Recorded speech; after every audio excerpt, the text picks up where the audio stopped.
Hello guys, bersama saya lagi dalam Alright Nopa Channel. Gempak sahabat-sahabat semua. Kononnya Parti PAS menolak untuk bersama membentuk kerajaan perpaduan kerana mereka mendakwah kerajaan hari ini zalim. Benarkah dakwaan daripada Parti PAS ini atau itu hanyalah sekadar untuk menutupi penderhakaan yang mereka lakukan, sahabat-sahabat semua? Harus diingat yang di Pertuan Agong Sultan Abdullah, Sultan Pahang sebelum ini telah pun membuat pendedahan bahawa yang menolak secara bulat-bulat untuk membentuk kerajaan perpaduan adalah PAS dan juga Bersatu. Hari ini mereka mendakwa kerajaan ini zalim. Kerajaan perpaduan zalim membuatkan mereka kononnya tidak mahu bersama dengan kerajaan perpaduan. Jadi sahabat semua, menarik untuk kita dengar pencerahan daripada Brother Iswardi berkaitan dengan isu ini. Jadi tanpa buang masa, mari kita sama-sama mendengar apakah yang akan dikatakan oleh Brother Iswardi. Jangan bagi saya bangan. Pindah segera perlembagaan. Beri kuasa putus jenayah syariah, gesa Fadil. Ketua Penerangan PAS Ahmad Fazil Syahrir menggesa kerajaan menyegerakan pindaan Perlembagaan Persekutuan untuk memberi kuasa kepada DUN membuat keputusan berkaitan jenayah terutama berkaitan syariah. Menurut Ahli Parlimen PAS, keputusan itu memihak petisyen difailkan Peguam Niat Okey. Nah, kenapa benda ini jadi masalah, tuan-tuan? Even di peringkat negeri sekarang ini, masalah kepada perbezaan, terutama dalam kes jenayah. Kalau diputuskan di setiap negeri, negeri akan mempunyai kuasa yang berbeza. Even Mahkamah Syariah kita pun ada kuasa yang berbeza. Ada negeri yang kata poligami perlu kebenaran isteri, ada negeri kata tak perlu bagi tahu isteri, ada negeri kata kena inform saja ataupun tak perlu inform. Even setiap negeri berbeza. Dan lepas tu bila kita kahwin di satu negeri, dia boleh cerai kat negeri lain. Dan undang-undang dia berbeza di antara satu. Even kepada data mereka pun, dia tak sync di antara satu negeri kepada satu negeri. Nah, kalau perkara itu jenayah terutamanya. Sebab itu saya kata antara maqasid syariah. Walaupun kita kata tak ada dalam daurah al-khams tu, dalam perkara yang 5 itu. Tetapi menurut Datuk Yusof Al-Qaradawi, beliau berkata, salah satu perkara bila menyentuh maqasid syariah adalah keadilan. Sebab itu saya kata, lagi praktikal kalau mahkamah syariah ini letak di bawah persekutuan.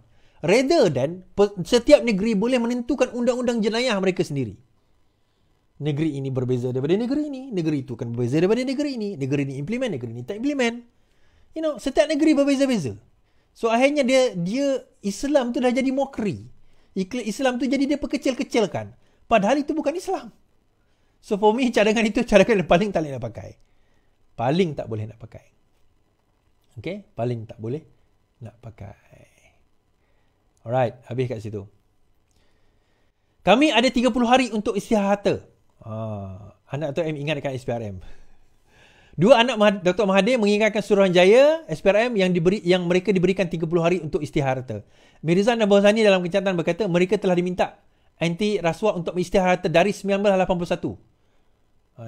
Menurutnya proses mengumpul segala maklumat perlukan bantuan tiap pihak berkaitan. Untuk mengelakkan salah faham, lebih baik pihak semua mengelak daripada memberi kenyataan berhubung kes ini.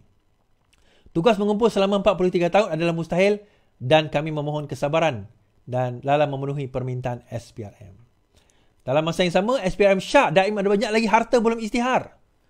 Suruhanjaya Pencegahan Malaysia mungkin memanggil Daim Zainuddin sekali lagi bagi membantu siasatan terhadap bekas Menteri Keuangan.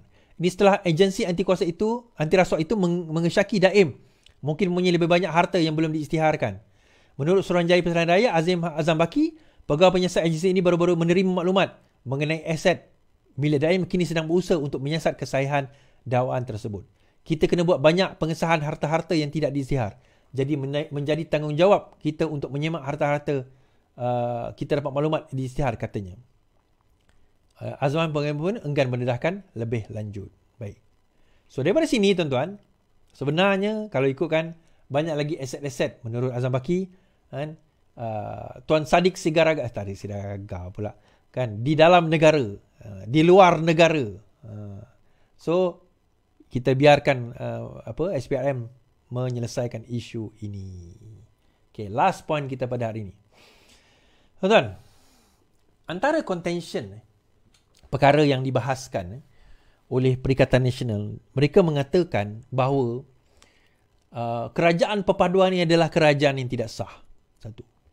Ada yang mengatakan kerajaan ini adalah kerajaan yang tidak mengikut perlembagaan. Dua. Okay. Yang tu boleh tolak tepi.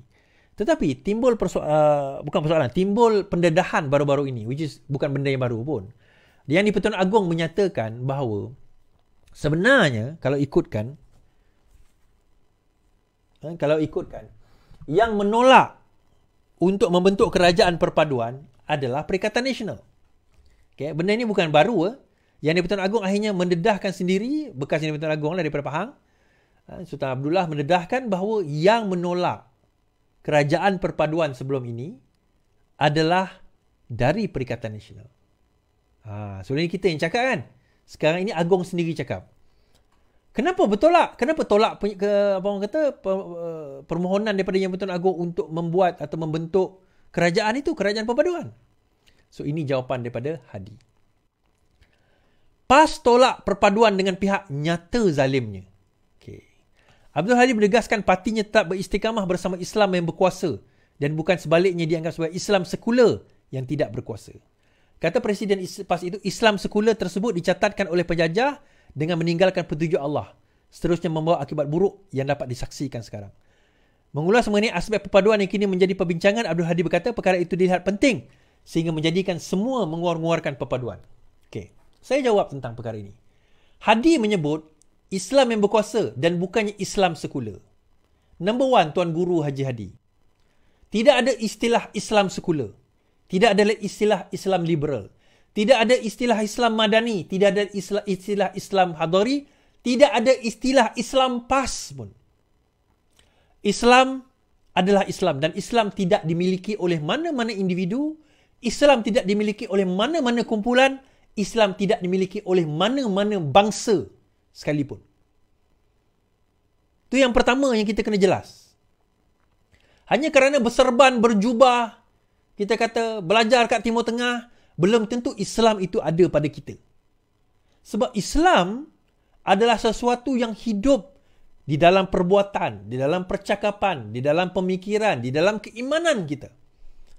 Dan bukan tugas manusia mempersoalkan Islamnya orang lain atau tidak. Islam itu bukan negara. Islam itu bukannya daripada cara kita berpakaian. Islam itu bukan daripada cara kita memerintah. Islam itu bukan daripada cara kita bercakap. Islam itu kafah. Islam itu keseluruhannya. Islam itu syumul. Islam itu merangkumi segala-galanya. Nah, kalau kita faham konsep Islam syumul, maka kita akan faham di dalam Islam sekular tidak wujud. Di dalam Islam sekular tidak wujud. Jadi bila Hadi bercakap soal sekular, dia masih berpemikiran seperti Muhammad Kutub yang ekstrim tahun, saya tengok tahun bila lah. Beliau hidup kan 40-an, 50-an je tu, 60-an mungkin. Yang melihat bahawa negara kita adalah ada dikotomi Islam dan Jahiliah. Walhal, bila kita faham Islam yang sebenar, itu bukan kaedah atau itu bukan pemikiran Islam yang sebenar. Saya kata sekali lagi, di dalam Islam, istilah sekular itu tidak boleh hidup dan wujud. Kenapa? Istilah sekular ini adalah istilah yang diwujudkan semasa zaman Renaissance apabila melibatkan pihak gereja dan raja. Pada masa itu, gereja dan raja yang memerintah negara. Dan kita kena faham, di dalam Christianity, dia tidak ada undang-undang syariah sebagaimana yang ada dalam Islam. Dia ada undang-undang, tetapi kematangan undang-undang ataupun kematangan jurisprudence atau fiqh di dalam jenayah ataupun di dalam undang-undang Kristian terlalu jauh berbanding dengan fiqh di dalam undang-undang Islam yang lebih, orang kata apa, yang dah dibahaskan ribuan tahun. Kenapa saya kata saya membahaskan tidak ada istilah Islam sekular? Kenapa saya kata demikian? Okey, tak tahu tuan-tuan, tuan-tuan dengan live saya memang berasap kepala. Saya bahaskan begini. Di dalam Islam, dia ada satu kaedah. Iaitu, selain daripada ibadah dan juga akidah, semua perkara adalah dibenarkan, adalah halal, adalah harus, melainkan ada nas menegah. Kaedah ini. Kaedah ini sebenarnya yang akan menafikan sekularisme. Kaedah ini yang akan menafikan sekularisme. Qaradawi menulis dalam Fiqh Daulah, Islam, negara, so-called negara Islam, bukan negara teologi. Bukan negara yang diperintah oleh ustaz. Hanya kerana negara itu presidennya seorang ustaz, bukan bermaksud negara itu negara Islam. Negara ataupun pemerintah Islam yang sebenar adalah di mana negara itu faham bahawa mereka akan melaksanakan apa sahaja selagi mana tidak menyanggah Al-Quran dan Sunnah, mereka akan lakukan. Maka bila sekular datang, dia kata nak asingkan agama daripada pemerintahan. Bagaimana mereka nak mengasingkan agama daripada pemerintahan, sedangkan segala-gala perkara tentang pemerintahan yang tidak bercanggah dengan Islam, itu adalah agama. Jadi sekular akan gagal dekat situ. Kerana apa sahaja yang tidak menyanggah syarak, maka itu adalah agama. Contoh tuan-tuan, apakah hukum membuat perlembagaan? Apakah hukum buat perlembagaan? Saya tanya tuan-tuan, apakah hukum buat perlembagaan? Nabi tak pernah buat perlembagaan. Dia ada piagam Madinah, tapi itu bukan perlembagaan, itu perjanjian. Perlembagaan, constitution adalah satu perkara. Apa hukum? Adakah tidak ada di dalam undang-undang ataupun di dalam hukum yang qat'i perlembagaan Islam?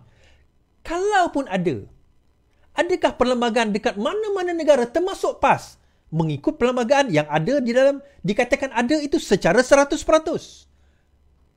Ataupun dia akan buat perlembagaan mengikut kesesuaian masa, zaman dan juga keadaan. Nah, kalau dia boleh ikut kesesuaian masa, keadaan dan zaman, di situ kita nampak keluasan Islam. Sebab itu sekular, dia takkan boleh nak ceraikan Islam. Kita berada di mana sekalipun, di negara mana sekalipun, sekular takkan boleh nak pisahkan kita daripada agama kita. Kerana agama kita mempunyai keluasan. Saya kata tadi, undang-undang Islam punyalah sikit yang qat'i.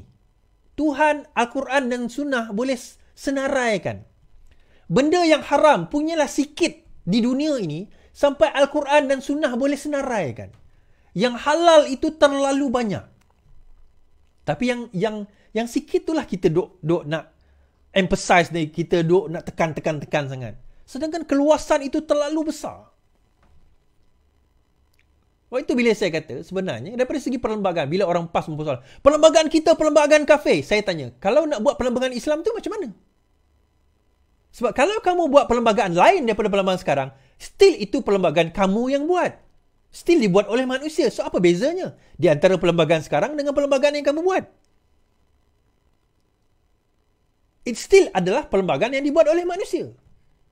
Hanya kerana dibuat oleh orang kafir, tidak menjadikan perlembagaan itu haram atau tertolak.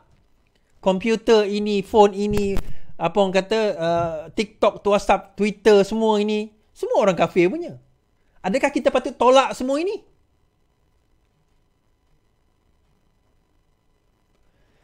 Sebab itu saya kata, bila kita ada orang semisal Hadi ini, kan,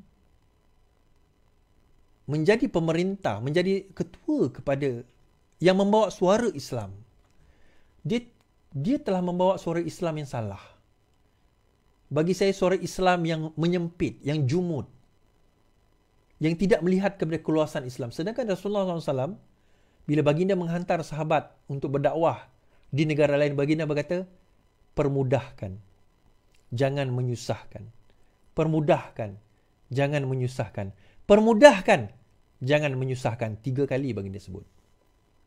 Saya tertarik dengan kata-kata Mufti Perlis yang dia kata, dalam hal ibadah, dalam hal akidah, khusus ibadah, khusus akidah, Islam ni sangat strict.